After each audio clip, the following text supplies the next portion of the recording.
The following books, stories, plays, poems, or limericks you will hear on Right Time Radio are the intellectual property of the writers and authors mentioned. Any copying, recording, or reproduction of this work is strictly prohibited without the express written consent of the author. The content of this show is the individual expression of the author and does not necessarily reflect the views of the owner of this radio station.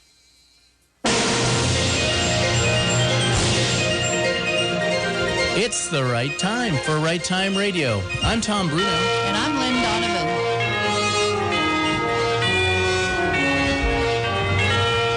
Well, welcome back to Right Time Radio. Every Friday at 10 o'clock, you can listen to news stories in an old-time radio fashion format. And Lynn and I have a great guest with us today. We do. His name is Howard Butcher. Say hi, Howard. Hi. Hi. So Howard comes to us from Grand Junction, Colorado. Yeah. He is an English teacher out there, right? Mm-hmm. Caprock Academy. Caprock Academy, which is a charter school, and man, we were talking before the show. You get to teach some great stuff, like real novels, right? That's right. What have you taught? Have you taught Moby Dick? Moby Dick, Conrad, Homer. Nice. All sorts of Heart of Darkness by Conrad. Oh gosh, that was a hard one. And he came to us yesterday, and he had to pause several cities because there was these 4th of July parades that he had to wait. Oh. He couldn't even drive straight through. Oh, wow. So bless his heart, he's been through a lot to be here for us today. Yes. Now, Lynn, why don't you go ahead and go through the tell the listeners a little bit about Howard. Well, and then we're going to hear excerpts, and that's plural, of his book called Jonah, a Novel of Men at the Sea. And Howard Butcher has worked as a shark researcher in the Caribbean Sea, an apprentice commercial diver in the Gulf of Mexico, and as a manager of a horse farm in rural Colorado. You're a very diverse person. Diverse, yeah. His other works include a children's book that is also an animated show, and we were talking about that earlier too, and we're going to download it and watch it for Halloween instead of the Great Pumpkin, but we're not going to down anything. The Dancing Pumpkin and the Ogre's Plot is what it's called, which is available on Amazon Prime, so I can't wait to watch that. Today, he teaches high school English and lives in Colorado with his wife, Sue, and their children, Avery, Nolan, and Evan. What an interesting school teacher you would be. Yeah. You got good stories for the kids?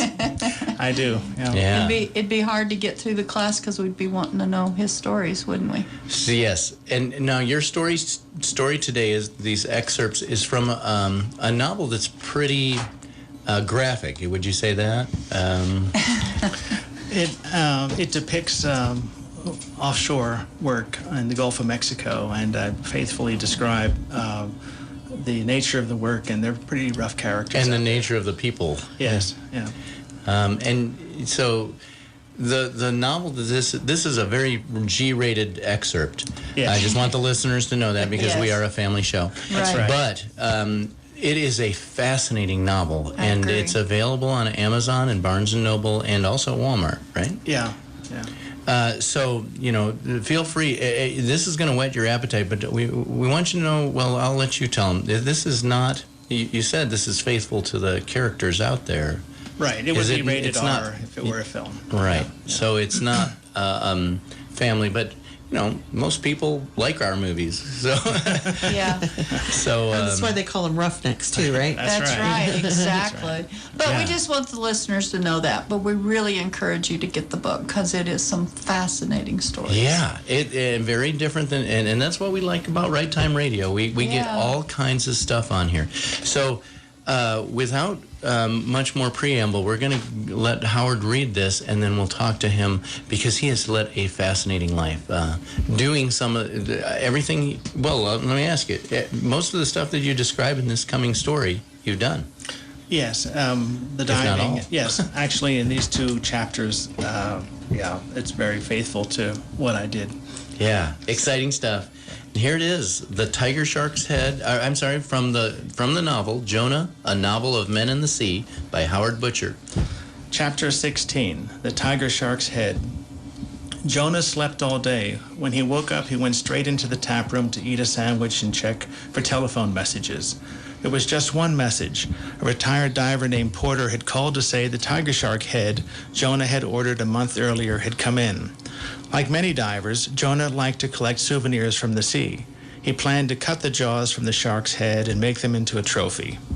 Jonah drove his El Camino to Porter's cabin. The man got shark's heads from a commercial fisherman and cut out and cleaned the jaws himself. He got the tiger shark head for Jonah from the same source.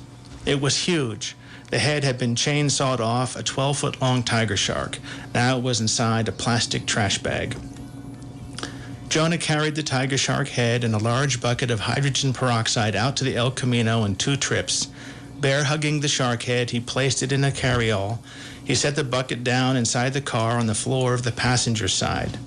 Looking back, past the dark silhouette of Porter's cabin, Jonah noticed a stand of young cypresses growing crookedly by the swamp's edge.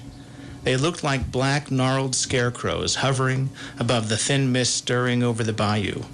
The air hummed with mosquitoes, and he tried to wave them away, but they were tireless. Feeling happy to have such a great set of shark jaws, Jonah walked back across the loose gravel and inside. He felt charged up and meant to clean the jaws as soon as the head thawed, even if it took him all night. He thanked Porter and collected the carving knife, scalpel, and extra blades that Porter was lending him. Jonah drove back to his apartment in New Iberia and took the shark head up to his seedy apartment. He dragged his bedside table to the middle of the room and left it near the foot of his bed. He unfolded 2 newspapers and placed one on the floor under the legs of the table and the other on the tabletop. On the front page of the newspaper, he saw an article about the recent Brobridge Crawfish Festival with a black and white photograph of a couple eating crawfish from white styrofoam containers. He pulled the tiger shark head out of the trash bags and placed it on the couple eating crawfish. The head was still partially frozen, but thawing fast. Jonah let it sit while he laid out the carving knife and scalpel. Suddenly, the room was oppressively hot, and his head reeled. He drank cold tap water from the sink, and it hit his stomach like a lump of ice. He wiped his mouth and moved over to the wall nearest the shark head. He slid down the wall, sat on the floor with his legs splayed out, killing time while the shark head thawed. He pictured himself from a point high outside his body and saw a young man sitting alone in a room late at night with a large shark head. Most people wouldn't understand what he was up to, but his grandmother would have, and he still missed her. It was a curious thing, but when Jonah thought about his childhood, most of his memories came back to him in black and white, without sound. The past he lived with was sad, like an old movie about a kid who grows up in a crowded foster home where nobody notices or pays attention to him. Early memories that were fuzzy and hard to feel, as if they belonged to somebody else. Only the years after his grandmother adopted him seemed real, the years when he lived by the ocean with her, when he felt loved and wanted. His memories of the ocean were always vivid and in color, the awesome blue of the Atlantic, the roar of the waves crashing onto the beach, seagulls shrieking and laughing, the iodine smell of drying seaweed, the wiggly feel of wet sand between his toes, the cold sea rushing around his naked legs and sucking the sand from beneath his feet. His grandmother holding his hand so he wouldn't fall over. She was right there in all his ocean memories, teaching him how to swim, taking care of him, standing on the beach behind him when he went out on his own, always keeping him safe. Their last year together, she had given him a special hardback edition of Moby Dick for his 12th birthday, and she signed it to Jay, a young Ishmael, because you love the sea. Gran. This is Right Time Radio on KRLN 1400, and now for a word from our sponsors.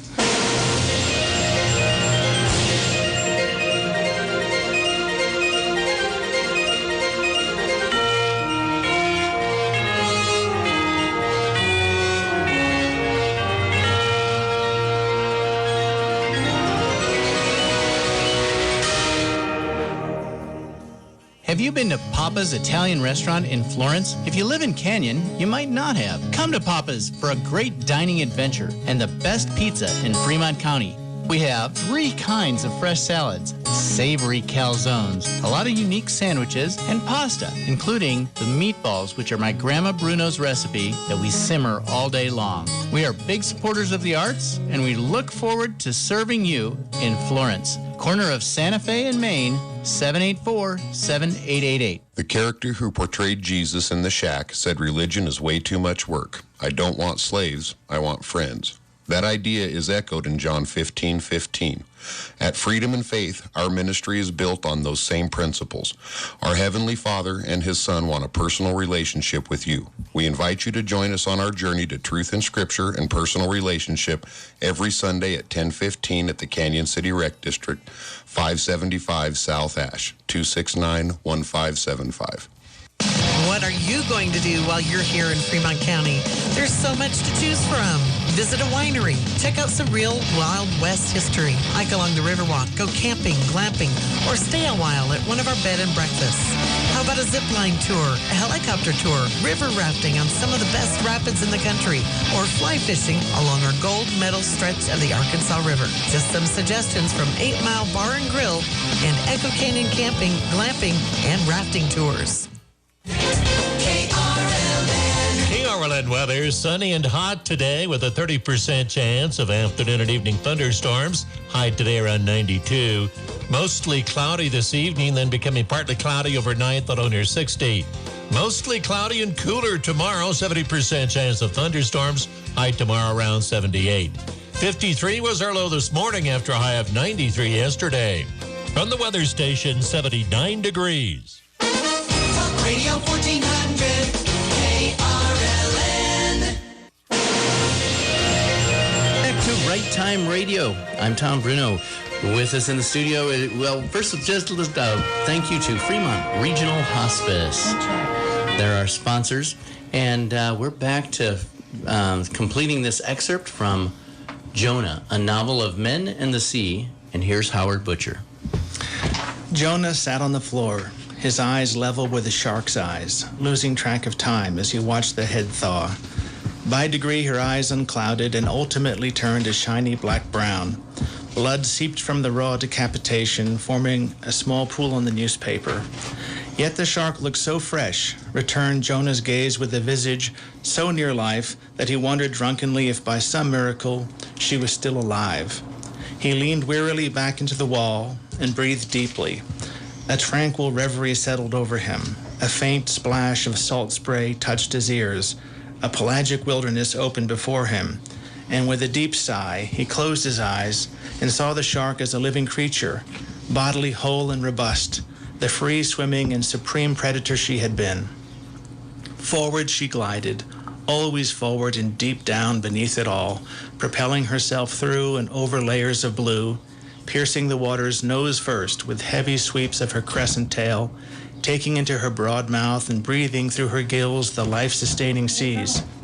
Between rows of sharp white teeth passed the fluid substance of deep canyon ridges, ravines, and yawning blue. The undiscovered whereabouts of shipwrecks and priceless treasures were hers to drink up. Effortlessly, she navigated the treacherous currents and tides of coral atolls, mangrove shallows, turquoise cays, and glittering lagoons, from the Mozambique Channel to the waters of New England and on and on. Jonah imagined her even dropping into the midnight depths, probing the planet's darkest places, a chasm of crushing darkness with underwater mountain ranges and plateaus, unseen and unvisited by man. His eyes still closed, he saw the tiger shark cruising among schools of squid, passing incredible and grotesque fish of every shape and size, misshapen chimeras, lampreys with suctorial mouths, inflated puffer fishes, sawfishes with rostrums rounded by teeth, and huge iridescent jellyfishes, and feasting, with powerful jaws and snapping teeth, consuming and devouring carrion in all manner of living flesh, from great dead leviathans to scanty brine shrimp. In some far region of his mind, Jonah envied the shark for being born to the water, for having so clear a purpose, such a free life. He envied the shark for her sheer potency and vigor and her complete mastery, Suddenly his eyes came open and he stared at the shark's head, at the bluntness of her snout, at the contrast of her gray ochre skin with her cream-colored underjaw. He followed the line of the labial furrows extending toward her eyes and was struck with a sense of perfection in her design. He pushed off the floor, gathered his legs under him, and walked over to her. He crouched, resting a hand on the shark head. He wanted to go where she'd been, to see what she'd seen, to swim in her world, to live it. Jonah forced open the single window and pushed the door ajar to let in fresh air. Moths and mosquitoes came into the room, and their shadows flickered on the ceiling near the naked light bulb. Jonah started cutting out the shark's jaws. 2 hours later, the room reeked of urea, and the mangled, jawless shark head lay unrecognizable on the newspaper spread on the floor. Blood smeared Jonah's hands and forearms, red as paint. He sat at the table, on the foot of his cot, bent over in concentration, and sliced with a scalpel at a long shred of meat hanging from the jaws. His hands and fingertips were slashed and cut from working with the coxcomb-shaped teeth. The disembodied jaws were slimy and hard to hold on to. They bit him whenever he mishandled them, as if defiant even in death. Carefully, he once again worked his hand free from the shark jaws. Jonah used the knife to slice off the large pieces of flesh. Then, with a scalpel, he painstakingly whittled away all the remaining meat. He carved off strips of the slippery, pinkish flesh until the cartilage, pearly and moist underneath, lay fully exposed. Bit by bit, the contours of the jaws emerged like a sculpture from clay, thick curved ribs with row upon row of fantastic sharp teeth. Somehow, when he was done, the jaws looked even bigger and gloriously wicked. He held them up to the light and examined his work, turned them around to all angles. He saw no more tissue to cut. The jaws were defleshed enough. He pried off the bucket lid and lowered them into the hydrogen peroxide to whiten. Jonah dipped his hands in the bucket to push the foaming jaws all the way under, and the cuts on his hands stung. Birds were making a racket in the trees when Jonah finally shut the door, locked it, and turned out the lights. In the darkness, he lay down on his cot and instantly fell asleep. Awesome. That's such a vivid, visceral description. You're a good writer. And a good reader. Thank you. Thank you. We're going to keep going because it's not quite time for a commercial break. But I just want the listeners to be aware that we're skipping to Chapter 28. Yes. 28. So you're missing some good stuff in between. If you want the book, go on to Amazon and look for Jonah. That's right. I have one question I want to ask. A novel of men in the sea. Before you head on to the next chapter. How'd you know the shark head was a female? Is it an assumption, or did he know? He knew. I think in the scene earlier when he gets it from Porter, it's clear, and he thinks of it that way as well. Okay. Yeah. I just wondered if there was something I thought females were always about... sharks. I mean, I'm sorry, the other way around. Sharks were always... Yeah, All right. No, I was just curious if there was something about the head that told him it was female. Not the head, but the rest of the body. Right. Okay. All right. I'm through interrupting. All right. Chapter 28, Mola Sunrise. The sky above loomed clear with sparkling starlight and a bright moon. Below, the ocean darkly chopped and pulled between the lift boat and the oil rig. The lights of several distant oil rigs shone out on the black horizon like far-off campfires on an open prairie. A shoal of fish eluding a predator broke the surface with small, urgent splashes, then slowly moved off, carrying their struggle beyond Jonah's sight. As he watched the splashes move away, he wondered what hunted them. Jonah tugged on his harness to assure its fit. Like a snug turtleneck, he pulled the neck dam down over his ears. Eagerly, he accepted the helmet from escargot and locked it over his head to the neck dam's stainless steel ring. He began drawing air from the oral nasal regulator and now looked out at the pre-dawn world from behind a clear Lexan viewport. Every time he dived, the feeling of surreal frozen time started at this moment, just before entering the sea. The sense of profound isolation and the resumption of a mysterious journey beyond any possible description came over him each time, but at no time more so than at night. In the darkness, the ocean writhed, a vast and secret other world. Once Jonah had donned all the necessary life support gear, he checked the communication system by talking to Troy, the dive supervisor, and told him he was ready. Troy told him that all systems were go, he could jump. Jonah stepped into open air and dropped to the ocean. Hitting the water, feeling the cool fluid enter his boots and wetsuit brought on hyper-alertness. The swell of a wave lifted past him. Going down. Roger. He felt free immediately. As he started to sink away from the upper world, the discomfort of the wetsuit, the awkwardness of the helmet, and the drag of the lead weights were relieved. Underwater, the outfit made sense. He could move and sink and breathe. He followed headfirst the hand-jet hose away from the meddlesome chop and turbulence of the interface. Pressing the helmet's small padded T-shaped device to his nose, he cleared his ears. Jonah had the good fortune of being able to easily equalize the pressure in his sinuses to match the increasing pressure of depth. The more quickly one could descend, the sooner one started to work. Time made the difference between good commercial divers and bad ones. The sea that rare morning was clear as gin, and even in the dark, Jonah could see the bottom nearly 200 feet down. Buried beneath the limpid fathoms, the small diameter pipeline ran pale green across a seabed of flowery brown sediment originating from far up the Mississippi River. Lunar rays instilled the marine environment with an unearthly, almost supernatural energy. Never before had Jonah seen so clearly on a night dive without artificial light. He pulled himself lower, and in the deepening sea, his wetsuit compressed, and his weight belt grew looser around his waist and seemed heavier. Silver bubbles purled over his helmet and shoulders, rising behind his body with each exhale. Jonah began to fly down to the seabed. Chest first, spread eagle, he plummeted. The faster he flew, the more frequently he grabbed the hand-jet hose to retain control. Sometimes at night, when he was falling asleep, he wondered how many seamen, women, and children had dropped like this from sinking ships, not on the way to work, but to drown. Jonah sank lower and lower into an enchanted scene, a scene like the glass globe of water that he'd played with as a child. Descending past 150 feet, he felt mildly intoxicated and aware of the dropping temperature. Nearing the bottom, he gripped the hand-jet hose to slow down, swung his legs under him, and landed. His booted feet pressed into the soft mud of the ocean floor, and a silty cloud puffed up to his knees. On bottom, Roger, 180 feet under the sea, beneath more than 5 atmospheres of pressure, Jonah scrambled, half swimming, half crawling along the pipeline. Under it lay a 3-foot-deep trench dug by divers before him. The trench started at the base of the riser pipe on the oil rig and ran out 30 feet. The oil rig legs, imposing and alive with fish, stood like the frame of a phantom house reaching upward.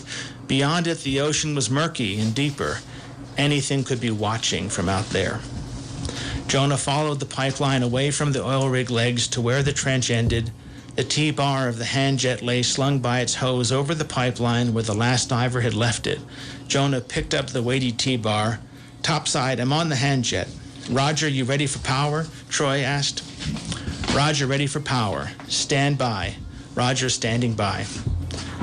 Jonah carefully hugged the device so that one pipe nozzle of the T-bar pointed harmlessly out from under his armpit, and one pointed down into the trench. He sat atop the pipeline with his legs and left arm locked around it to hold himself on bottom. When the hand-jet's power is turned on, all air trapped in the system comes out first. The hose straightens with pressure and becomes so buoyant that it will rip an unwary diver to the surface. It's on, Troy said.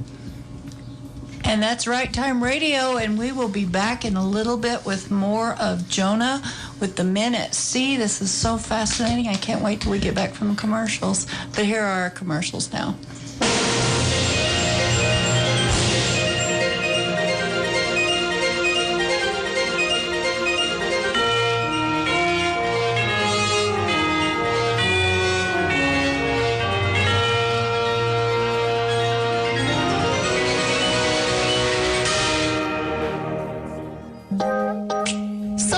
People hear hospice and may feel anxious and uncertain about what to expect.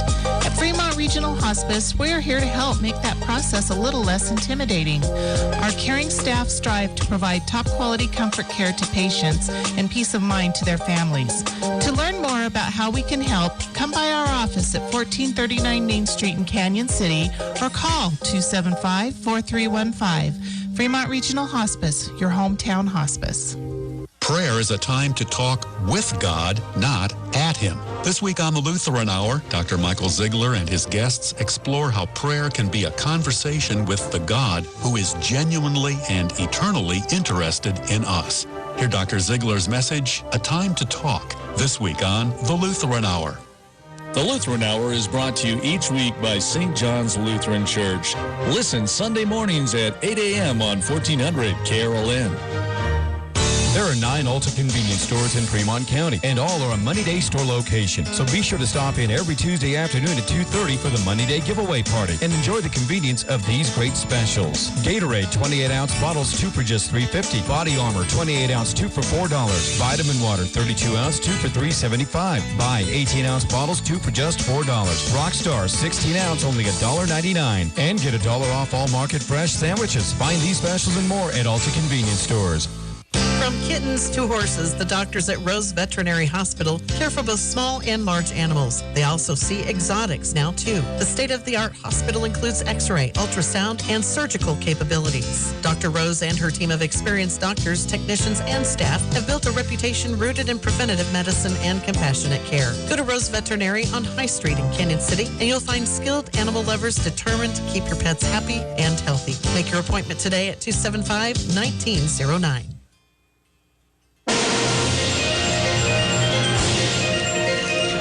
Back with Right Time Radio, and we're so happy to have you guys listening to us today. And we'd also like to thank Fremont Regional Hospice for sponsoring our show and letting us be on air.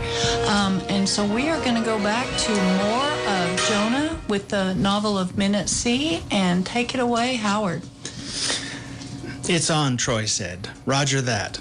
Like a giant serpent, the hose trembled, jerked, and coughed behind Jonah, then sprang solidly to life. Jonah held on tightly to the pipeline. The jet hose tried to yank him upwards, then the pressure leveled off. Very carefully, he adjusted his position. He unstraddled the pipeline and put his legs back on the sea floor next to the trench. He began directing the twin jet nozzles so that one carved into the trench end wall and the other pointed out into open water. Jonah knew that the water jets could blow his helmet off. Muddy sediment billowed up in a large black cloud and blocked his view of everything but the lengthening trench in front of him. Sweeping left and right, he blasted into the sediment with one jet carving 4 feet down. He edged forward, clinging to the pipeline with his left arm for stability as he extended the trench. The sea around him fluttered and swirled with the turbulence of the hand jet hose. "Slack me off," he said, whenever his umbilical grew taut and impeded his progress. For more than an hour he worked in the silty dark. It felt after a while as if he were in a pitch-black closet, wrapped in a heavy sponge blanket, and not really at the bottom of the ocean. His arms grew tired from controlling the powerful hand jet. His pupils dilated from the blackness, and he felt warm from the exertion. "Time's up," Troy said at the end. "Roger." Topside, escargot turned the water pump off. Underwater, the jet stopped flowing, and the hose deflated lifeless in Jonah's arms. He draped it over the pipeline, then started back the way he'd come. Escargot, standing on the edge of the lift boat's deck, looked down at the waves. The dive supervisor gave Escargot the signal, and the slow man began pulling Jonah up from the seafloor by his umbilical. Jonah abruptly lifted off bottom. His umbilical pulled him upwards from the dark sediment cloud, and the water effloresced into clean, radiant blue. The luster of it was startling and proved the sun had risen. The blueness was incredibly fresh, intense and huge, a fluid universe pressing on him from all sides. The ocean's molten color poured into his helmet. It shone through his lens onto his face. It flooded into his eyes, filled his face and mind with concentrated blue until that's all there was to know. The hue was so sharp through his open pupils, it was as if he'd just been born and was seeing color for the first time. Then it poured in more. The brightness moved Jonah with a contagious feeling of joy. Blinking, he had the disorienting sense that he had journeyed very far and been away for longer than he could reckon, and he was glad for it. He was also glad because in the back of his mind he knew that the small matters were going his way as well. He had earned depth pay, and finally they were going ashore. Jonah rose up through the ethereal brilliance, through its vital body, its viscid weight that washed over him. He rose into warmer layers and more dazzling light. The splendor penetrated him, his heart beat invincible, and his blood surged hot with the life of the sun. Turning in a circle, he watched the jeweled and magnificent creatures with fins living about the oil rig's legs, fanciful and variegated ocean triggerfish, parrotfish, and swarming wrasses milled and danced over the coral-encrusted supports. Schooling crevalle jacks raced into sight. They pooled and thickened, a protein flow of silver briefly lingering by the oil rig. Then their mass spilled over. The school lengthened and thinned into a fast stream, pouring into obscuring blue. Jonah watched them all in a state of happy amazement just at being there. As he neared the surface, he saw the bizarre image of 3 large molas gracefully hovering overhead. The giant fish lay on their sides, basking in the morning light. Jonah had never seen creatures as odd. They were antediluvian, with disc-like oblong bodies at least 7 feet long. Oblique shafts of sunlight played through them. Like sentries painted silvery white, the molas guarded the threshold to the azure sky blazing just above. Jonah looked down between his feet. Below, the seafloor and pipeline shrank away. He felt as if he were dangling from a tether over a powdery moonscape. Then he looked up. Above, the ocean's ceiling rumpled, puckered, and stretched as a fluid mirror. Like a ghostly carousel, the molas righted themselves and began to circle with slow serenity, each flapping its tall dorsal fin and single anal fin at once one way, then the other.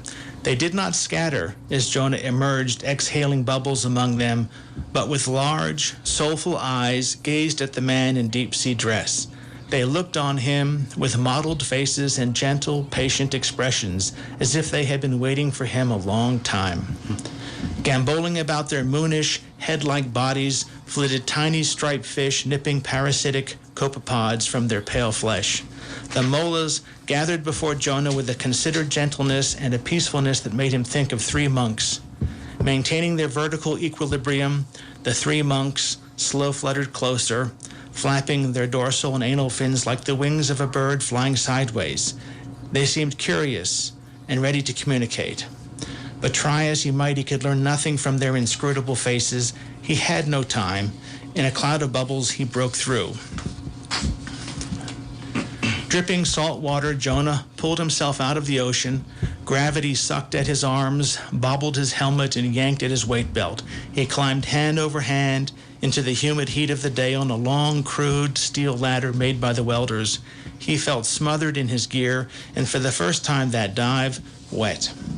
On deck, near the decompression chamber, he emptied his boots of water and sand. He stripped off his wetsuit and discarded it. Naked, he turned around, arms up, while escargot hosed him down with fresh water. With a towel wrapped around his middle, Jonah entered the decompression chamber. Escargot swung the outer hatch shut with a clamorous bang and dogged it down. The inner lock had been pre-pressured to 80 feet. Escargot, turning a lever, quickly equalized both compartments to 40 feet. The inner lock unsealed with a soft pop, and Jonah entered. He turned around and leaned into the round door to reseal the inner hatch as escargot, with a rush of released air, lowered the outer lock to 0 feet, sea level. Now safely sealed within the inner lock, Jonah pulled on his shorts and laid back on the mattress to receive pressure treatment. He thought of the chamber as nothing more than an overlarge scuba tank with 2 compartments and 2 viewports. The hissing sound of pressured air piercingly reverberated inside the small space as escargot brought Jonah to his first stop at 50 feet. The chamber air felt dank and smelled faintly of the vinegar used to wipe out the oral nasal oxygen masks. He signaled his well-being to escargot through the viewport. Jonah put on the oxygen mask as instructed. Like the din of a train arriving in a subway, the chamber blasted with screeching air, then quieted still with cloying mist. He looked up at the curved white ceiling of the chamber, and the large, gentle molas swam back into his mind, the way they had circled about him like an undersea carousel. He could see the look of their faces and the peculiar way they had approached him. A weird thought came to him that their ghostly presence had been purposeful, maybe important. The more he thought about it, the more it seemed undeniable to him that the strange fishes had brought a message or a warning, but he couldn't comprehend it. Oh, talk about cliffhanger. Yes, and unfortunately, that's the end of our excerpt. So you have been listening to Howard Butcher and reading an excerpt from his novel, Jonah, a Novel of Men and the Sea. We're going to take a commercial break, but please stay tuned because this man has lived what he wrote about. And I've got some good questions for you, and you've got a couple stories that you want to share with us, too. So come back to Right Time Radio right after this message.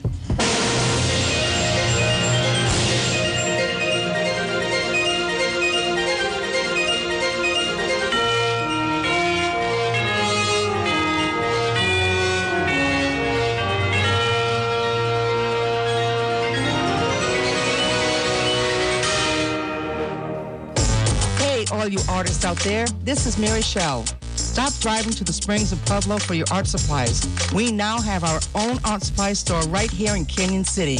We have oils, acrylics, watercolor, canvases, brushes, paper, and much more. Come on and check it out. If you don't see what you need, we'll get it for you. We're your neighborhood source for all your art supply needs. That's Picasso Art Supplies, 710 Main Street, downtown Canyon City.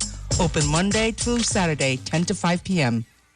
Oh my, I have worked and I still can't get my safe open. Captain Keyman. Call the professionals in Middick's Locksmith Shop. They can get into your safe really fast. How fast could he get into my safe? Most of the time, they can get into your safe in under 2 hours. So how do I get a hold of Middick's? Just give them a call at 275-7787. I must go now and help others in need. Royal Gorge Radio's AM 1400 KRLN and Star Country 104.5 FM. And we, along with Fremont and Royal Gorge area businesses, proudly present our Customer Appreciation Day we call Money Day. Hey, y'all, this is Chelsea Lynn inviting you to join me every Tuesday afternoon at 2:30 for your chance to win your share of free money. That's right, a little cold hard cash could be yours. To win, simply be registered and present at one of these Money Day store locations. Any Ulta convenience stores in the Fremont County and Royal Gorge areas. Classic Furniture, 510 Main Street, Canyon City. So visit a Money Day store location, pick up a registration card, fill it out, and get it back to Royal Gorge Radio. Or go online at royalgorgeradio.com to find out more. Then every Tuesday afternoon at 2:30, be at a Money Day store location. Listen for your name, hear your name, and call 276-0331 within 60 seconds to claim your cash. From Fremont County and Royal Gorge area businesses, AM 1400 KRLN and Star Country 104.5. KRLN weather, sunny and hot today. 30% chance of late-day storms, the high around 92. Mostly cloudy this evening, then becoming partly cloudy overnight with a low near 60. Mostly cloudy and cooler tomorrow, 70% chance of thunderstorms, the high around 78. 93 yesterday's high with a low this morning of 53. Currently at the Weather Center, 80 degrees. Radio 1400 KRLN.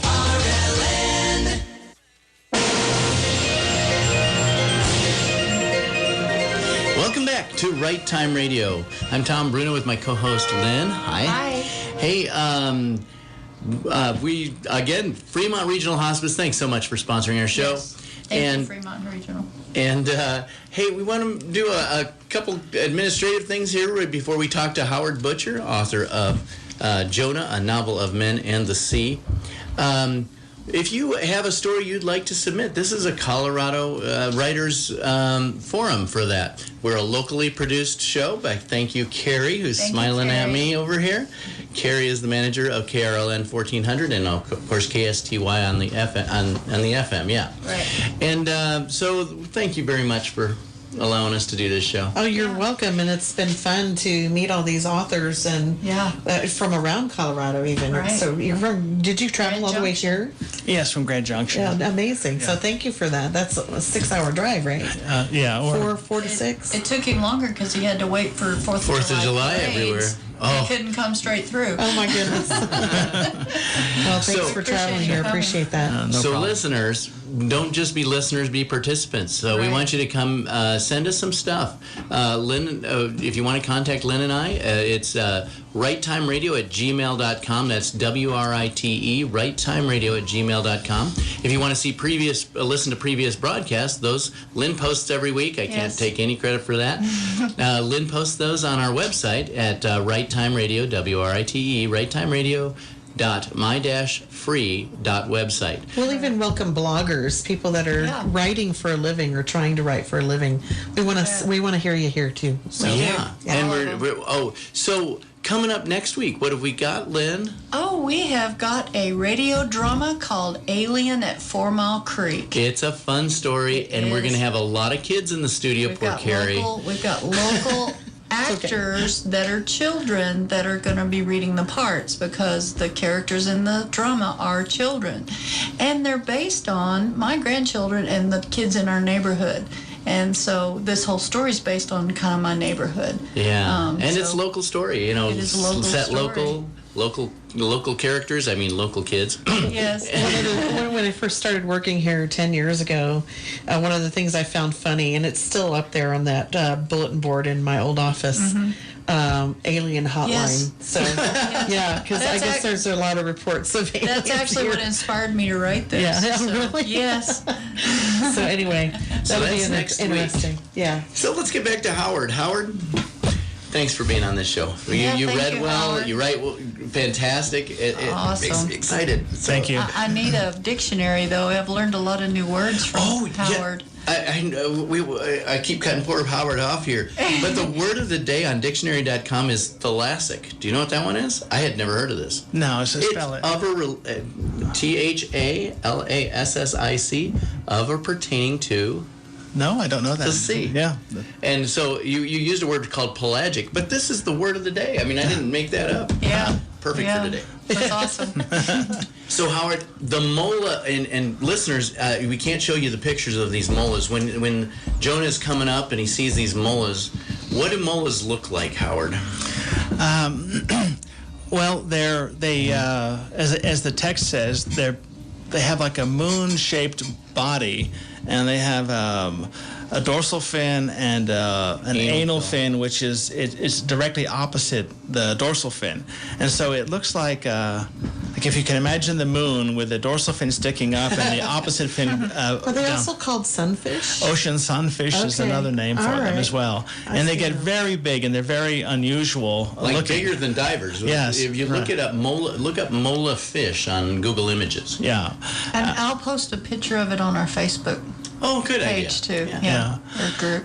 But they're huge. Yeah, they're big and weird looking.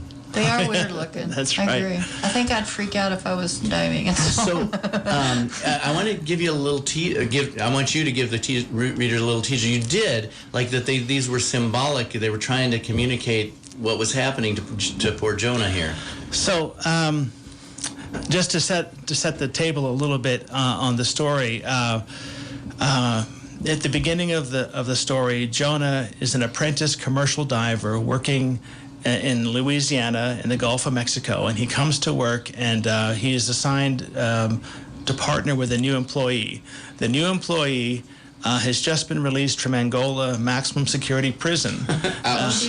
And he doesn't get to choose who he works with, but he has to work with this individual. And this character causes an enormous amount of conflict. Let's say he's a loose cannon, and he's a really rough character. Anyway, at the point where Jonah does this night dive and he comes up and the sun has risen and he sees the molas, he's having a sort of a moment where of intuition, when you have a kind of a sixth sense that's telling you that you're in trouble. Now the reader at this point in the story is aware of danger and hostile intent towards Jonah that Jonah is unaware of. And so the work by itself on the best day is dangerous, working as a commercial diver in the Gulf of Mexico. But on top of that, he has work crews who want to retaliate for things that his coworker has done. He's lumped in with the dive crew is responsible for what everyone in the dive crew does, and so that individual he's working with from Angola Maximum Security Prison puts him into real hot water. And so really this is a moment where the molas are functioning a little bit like that sixth sense, where you just have a sense the universe is saying, hey, wake up, something is going terribly wrong, and you're in great danger. Even though you're in this beautiful, peaceful place. That's right. Irony. It should be raising the hairs on the back of your neck. Right. That's cool. That is cool. All right, so you can get that book, Jonah, A Novel of Men in the Sea by Howard Butcher at Amazon, Walmart, or Barnes & Noble. Yeah. So, Howard, you promised us a octopus story. We have time for it now. All right. So, can we coerce you? Yes. The novel is a literary thriller and is not for the faint-hearted, as we mentioned before. But there are moments of levity in there, and one of the moments is there's a scene with an octopus, which I took from real life. When I was a child, I was always a huge fan of sharks. I've been a shark enthusiast since very small. Before Jaws came out, I just always was fascinated by sharks. So I predate the enthusiasm and the hysteria of Jaws and Shark Week and all that. And so I went to the tropics the first time as a child, and I think I was probably 10. And we're by the beach, and I look out at the ocean, and I see the reef out there, and I said to my father, I want to go out to the reef. Will you go with me? Because I was too small to go by myself. Would you come out to the reef with me? I want to see a shark. And that was the last thing he wanted to do. Yeah, he said, well, no, of course not. We're not going out there. And what was interesting was I was crazy to go out there. No one else was. And then 2 days later, I suspect what happened was he spoke to people, and they said to him, there are no sharks out there. It's entirely safe. And because he came up to me and said, okay, we'll go. What city is this, or where is this? This was Antigua in the West Indies. Oh, yeah. So we're in the tropics. And so I'm getting ready to go out there, got my mask and snorkel on, and so does my father. And then my sister, Alexandra, comes along, and she says, I want to go too. And I thought, oh, my pesky sister, this is, I want to see the shark. You're going to move too slowly. You're going to get tired. You're going to make us quit this mission. Adventure, yes. And so we're swimming out there, and she's following along because my father overruled, my objections. And I was right. She got tired. And there was a little tiny island right off the shore. And he said, okay, go to the island. I'm going to go out with Howard, and we're going to look for a shark. So we went out to look for the shark, and she went to the island. And it was right nearby. And we looked around on the reef, and it was just deep blue. And I think we saw a silver barracuda-like fish, but it wasn't a barracuda. And so there was no shark. I was faintly disappointed. We turn around, and we're heading back to shore, and then my sister comes from the little island to join us. And she's swimming along, and she's carrying in her hand a conch shell. You know what a conch shell is? Like a big snail shell. And she comes up to us, and we're right on the edge of another smaller reef structure. And she says, hey, Dad, hey, Howard, look, I found a conch shell. And guess what? The conch is still inside the shell. So she holds the shell up, and my father grabs it, and he's looking at it, and he says, yeah, look at that. There's the conch. I can see his eyes looking at me, and you can see these little eyes staring back. And all of a sudden, the octopus, it's not a conch, the octopus slides out of the conch shell and lands on my father's shoulder. And it looks like an angry little wig, on his shoulder. And the octopus is distressed, and it climbs down off his shoulder. And when octopus are distressed, they want to find a safe place to go to. Oh. So it crawls down across his chest, his stomach, and it goes to his inner thigh and wedges itself into the crevice there for safety. He has eight tentacles with suction cups right on his inner thigh. And that's when he screamed. And I had never heard my father scream like a woman before. And he screamed, and he started floundering around. And he's trying to pull the octopus off, and I started laughing, and I almost drowned because I was laughing so hard. I was trying to tread water to stay afloat. You almost drowned for different reasons. And he's pulling this octopus, and finally he gets it off of his inner thigh, and it's now stuck to his hand. And he's waving his hand around, screaming and making all these crazy sounds. And finally, he calms down and he lowers his hand into the water, and the octopus releases him, and it swims away. And I watched it going off, and it was, squirting ink and opening and shutting like an umbrella as it went away. And then he said, all I could think of was the beak. It has a little beak, and he thought he was about to get bitten. In an uncomfortable place. Yeah, that's right. That's right. Oh, That's actually in the novel as well. And how old were you at that time? About 10. Oh my goodness. Yeah, and so. And you were laughing at your dad. He was probably in his hands. He was. That might have worked to get rid of the octopus. Yeah. That's awesome. Oh. What a cool English teacher you would be. Yeah. And do you tell these stories to your kids too, right? Sure, the sure. high schoolers. Yeah. All right. And you lived some of this. So do you want to talk a little bit of, I want to kind of give you have something in mind here? We got about 3 more minutes. I don't have, let me think. A shark story or... Oh, yeah, do a shark story. I was going to ask you about all the decompression because I was in the Air Force and liked all that stuff. But a shark story, you've got one of those. Most people are into sharks. So. Well, at a certain point, I was doing an age and growth study in Bimini in the Bahamas, and I swam with a lot of sharks. And so I got sort of known as a shark handler. And one time I was on this boat in California, and they had photographers who were going to take pictures of blue sharks off the Catalina Islands. By the way, listeners, he has all his limbs and fingers, by the way. Yes, he does. No gouges taken out or anything. So he's a good shark handler. So we're out off the Catalina Islands. It's about 1,000 feet deep there or more.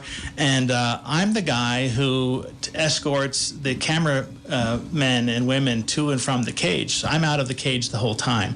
They chum up all these sharks, and there were at least 20 blue sharks visible at any given moment, but that was because the visibility was 40 feet, and there were more as they all came in and out constantly. Wow. And one of the spookiest moments I ever had in my life was I was outside, my back against the cage, and they would come up underneath and over the top. I had a stick with a nail on the end.